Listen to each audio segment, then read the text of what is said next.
Good morning. My name's Jim, and I have stories for you. I am going to pick up where I left off in the last video. Abdul, a gentleman, an Arab gentleman by the name of Abdul, interceded on my great grandfather's behalf and ended his punishment in the afterlife. It really struck Colleen and I odd because the only names that we hear in the afterlife are either Irish names based on my father's side of the family or Slavic names that are based on my mother's side of the family. To hear an Arab name is extremely uncommon. Of course, we were curious and we started asking our relatives in the afterlife about this. The first thing we were told was he married into the family. Of course, now we ask who's the wife. They're rather cryptic at first. The first response we got was the one who gave Peter his last kiss before leaving for America. Peter was our great-great-grandfather, the first Finnegan in the States. So eventually we're told that her name is Julia, and she's beautiful. Julia must have been Peter's sister. We don't know anything about Peter's life in Ireland. He left under a huge cloud. All the documents he signed in the United States over time, he listed different counties that he might have been from. Obviously he was hiding from something, he's running from something. And to this day, they won't tell Colleen and I what's up with that, except there's some family embarrassment involved. So Julia gave Peter his last kiss before he left for the States. He probably left from England, most of them did. So Julia was in England. And as it turns out, that's where she met Abdul. Probably in London or a town just south of London. I forget the name, they told us. And Abdul apparently was a trader from the Middle East. Far too young to own his own ships. So I'm assuming he was there with either his father or his grandfather.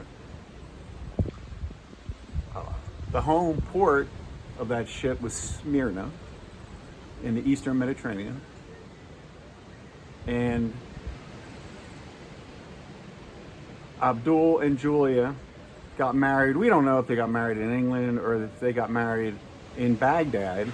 But yeah, he was from what is now known as Iraq. That's exactly how they told us. So they raised the family in Baghdad. They mentioned another town, Kalab. It's really hard. I don't speak Arabic, and that's why we didn't even pursue Abdul's last name. I wouldn't recognize it amongst all the noise in the afterlife. But they raised a family in Baghdad. Eventually, Abdul and Julia moved to Medina on the North African coast. So it was Abdul apparently turned into a big shot. We are told that he either was or is a king in the afterlife. And obviously he has high rank within the Finnegan family for him to be able to just pop in from Medina, Baghdad, to pop over to the United States here and release our great-grandfather, his nephew, mind you, to release him from the roof. It gets really interesting with these families. We don't know how they travel in the afterlife. How did Abdul wander in and release the great-grandfather from whatever roof he was on? But they do. They travel, and the higher level people travel more and quicker than lower level people.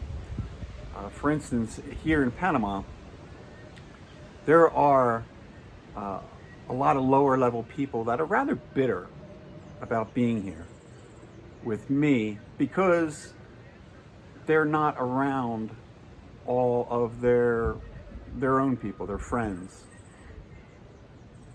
Whereas the higher level people, such as our grandfather, he's a boss in the Finnegan Afterlife.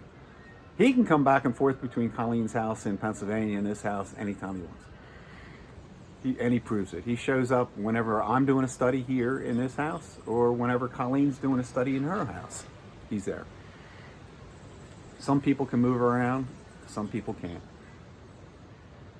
Be a good person. Be a high level person. It sounds like a lot more fun. That's what I got for you today, my friends. Thanks for checking out this video. Please subscribe. Please, I need the help. I'm gonna make this good. I appreciate it. Thanks for the help. See you soon.